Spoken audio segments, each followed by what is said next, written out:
Hello' viewers, মই ৰতন দাস আপোনালোকক স্বাগতম জনাইছোঁ মোৰ ইউটিউব চেনেলটোলৈকে। তো বলক আজিৰ ভিডিঅ'টো আৰম্ভ কৰোঁ। আজি আমি আলোচনা কৰিম 5550টা পোষ্টৰ ধুবুৰী ডিষ্ট্ৰিক্টৰ কাট অফ সম্পৰ্কে। কাষ্ট ৱাইজ আমি এনালাইচিছ কৰিম যে কিমান কাট অফ এইবাৰ যাব পাৰে। তো বলক ভিডিঅ'টো আৰম্ভ কৰোঁ। তো গাইজ, আমি সকলোৱে জানো যে বৰ্তমান সময়ত এই 5500 পোষ্টৰ যি ডকুমেণ্টছ ভেৰিফিকেশ্যন প্ৰক্ৰিয়া চলি আছে আৰু সেই ডকুমেণ্টছ ভেৰিফিকেশ্যন প্ৰক্ৰিয়াটো অতি সোনকালেই শেষ হৈ যাব। তাৰ পিছতেই আমি আশা কৰিব পাৰোঁ আগষ্ট মাহৰ প্ৰথম উইকতে হয়তো ফাৰ্ষ্ট প্ৰভিজনেল মেৰিট লিষ্ট প্ৰকাশ পাব পাৰে। তো আমাৰ মনত এটি প্ৰশ্ন উদয় হৈ আছে, বহুতৰে মনৰ মাজত এটা ব্যাকুল হৈ আছে সকলোৱে শুনিবলৈ জানিবলৈ যে এইবাৰ কাট অফ কিমান যাব পাৰে। এই বিষয়ে সকলোৱে চিন্তিত হৈ আছে আৰু নাম নহা বহু প্ৰাৰ্থীও চিন্তিত হৈ আছে। তো গাইজ, আপোনালোকৰ চিন্তিত হোৱাৰ কোনো কাৰণ নাই, কাৰণ এইবাৰ কাট অফ বহুত যে হাই যাব তেনেকুৱা নহয়। কাট অফ প্ৰায় আগৰ তুলনাৰ দৰেই যাব। তো বলক আমি চাওঁ এই 5550টা পোষ্টত আমাৰ ধুবুৰী ডিষ্ট্ৰিক্টত কাট অফৰ বিষয়ে। আমাৰ ধুবুৰী ডিষ্ট্ৰিক্ট 5 নম্বৰত আছে। চাওক, ইউআৰৰ পোষ্ট আছে 76টা, OBCৰ পোষ্ট আছে 112টা আৰু SCৰ পোষ্ট আছে 28টা। তো ইয়াত দেখা গৈছে যে বেলেগ ডিষ্ট্ৰিক্টৰ তুলনাত আমাৰ OBCৰ যি পোষ্ট আছে ধুবুৰী ডিষ্ট্ৰিক্টত ইয়াত আটাইতকৈ বেছি আছে। তাৰমানে ইয়াত OBCৰ পোষ্টৰ মানুহে আটাইতকৈ বেছি এপ্লাই কৰিব। তো বেচিকেলি ইয়াত OBCৰ পোষ্টৰ সংখ্যাও বেছি হ'ব আৰু OBCৰ মানুহৰ এপ্লাইৰ সংখ্যাও বেছি হ'ব। গতিকে ইয়াত OBCৰ পোষ্টৰ কাৰণে অলপ কাট অফটো আমাৰ হাই যাব পাৰে বুলি এটা আনুমানিক ধাৰণা কৰিব পাৰোঁ। কিন্তু ধুবুৰী ডিষ্ট্ৰিক্টৰ এটি বিস্ময়কৰ ঘটনা কি হয়, প্ৰথম অৱস্থাত যদিও কাট অফ বহুত হাই যায়, কিন্তু পিছলৈ ইয়াৰ কাট অফ বহুত তললৈ নামি আহে।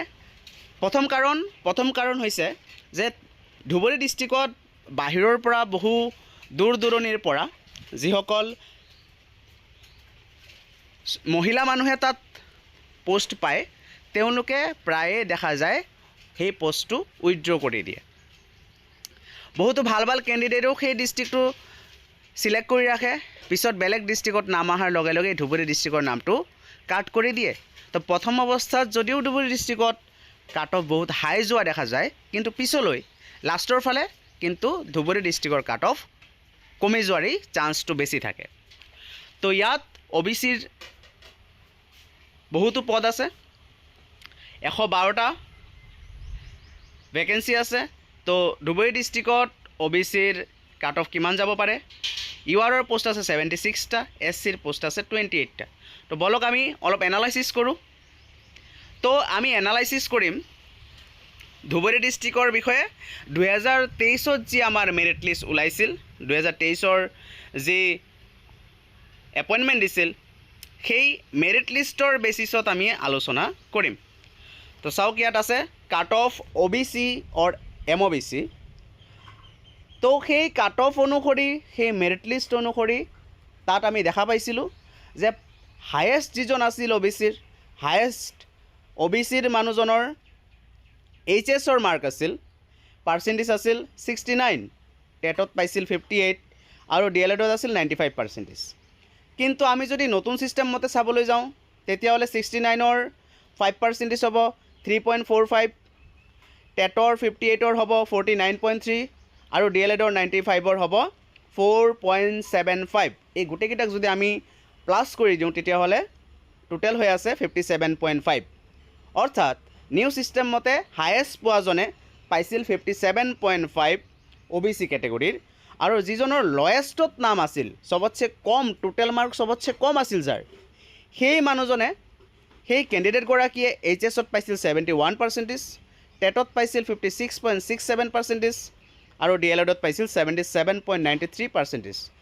অৰ্থাৎ আমি যদি নতুন ছিষ্টেম মতে চাবলৈ যাওঁ তেতিয়াহ'লে আমি দেখিবলৈ পাম যে 71%ৰ 5% হৈ আছে 3.55, 56.67ৰ 85% হৈ আছে 48.17 আৰু 77.93 হৈ আছে 5% 3.89 অৰ্থাৎ গোটেইকেইটা আমি প্লাছ কৰিলে দেখিবলৈ পাম 55.61 অৰ্থাৎ হায়েষ্ট গৈ আছে 57.5 আৰু লোৱেষ্ট গৈ আছে 55.61 অৰ্থাৎ আমি এটা আশা কৰিব পাৰোঁ আনুমানিক ধাৰণা কৰিব পাৰোঁ OBCৰ কাট অফ কিমান যাব পাৰে তো 55ৰ ওপৰত 57ৰ পৰা আশে-পাশে নম্বৰটো OBCৰ যাব তো 57 এটা আমি আশা কৰিব পাৰোঁ SCৰ চাব ইয়াত হায়েষ্ট SCৰ হায়েষ্ট যিগৰাকীৰ নাম আছিল সেইজনে হাই ছেকেণ্ডেৰীত পাইছিল 73.60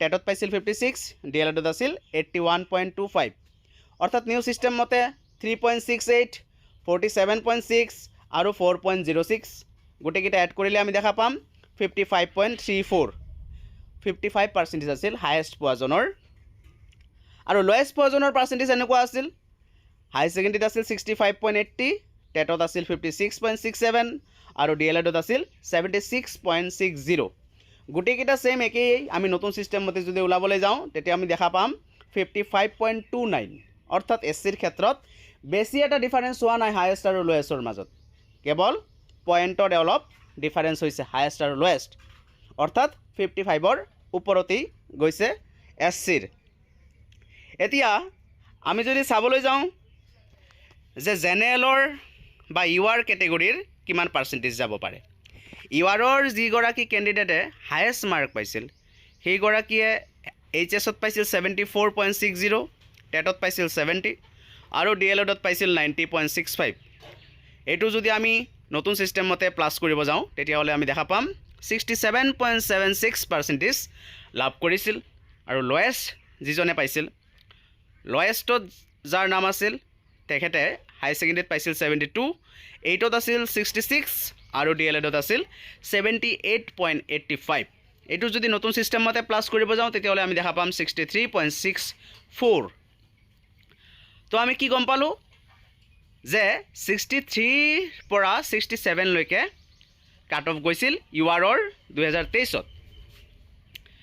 তো আমি এটা আনুমানিক ধাৰণা কি কৰিব পাৰোঁ তো এটা আনুমানিক ধাৰণা কৰিছোঁ যে এক্সপেক্টেড কাট অফ কিমান যাব পাৰে ধুবুৰী ডিষ্ট্ৰিক্টত তো আনুমানিক ধাৰণা অনুসৰি বন্ধু বান্ধৱীসকল এইটো কোনো পাৰফেকশ্যন নহয় এটা আমি আনুমানিক ধাৰণা কৰিছোঁ আশা কৰিব পাৰি আমি যে ইমান যাব পাৰে OBC কেটেগৰীৰ 57ৰ ওপৰত যাৰ পাৰ্চেণ্টেজ আছে সেইসকল সেফ জোনত আছে বুলি আমি ধৰি ল'ব পাৰোঁ SC কেটেগৰীৰ 56ৰ ওপৰত বা 56ক চুই যোৱাকৈ 56ৰ বেছি তলত হ'লেও আমি আশা কৰিব নোৱাৰিম 56ৰ ওপৰত যাৰ যাৰ আছে সেই প্ৰাৰ্থীসকল সেফ জোনত আছে বুলি আমি আশা কৰিব পাৰোঁ অনুমান কৰিব পাৰোঁ আৰু UR কেটেগৰীৰ প্ৰায় মই দেখা পাইছোঁ যে ইয়াত 63%টো বহুত মেটাৰ কৰে 63%ৰ ওপৰত যিসকল আছে সেইসকল প্ৰাৰ্থী সেফ জোনত আছে বুলি আমি এটা অনুমান কৰিব পাৰোঁ তো ধন্যবাদ ভিডিঅ'টি সম্পূৰ্ণ চোৱাৰ বাবে আপোনালোকৰ ভিতৰত কোনোবা যদি নতুন হয় ভিডিঅ'টো ছাবস্ক্ৰাইব কৰা নাই ছাবস্ক্ৰাইব কৰি দিব চেনেলটো আৰু বন্ধু বান্ধৱীৰ মাজত শ্বেয়াৰ কৰিব ধন্যবাদ নমস্কাৰ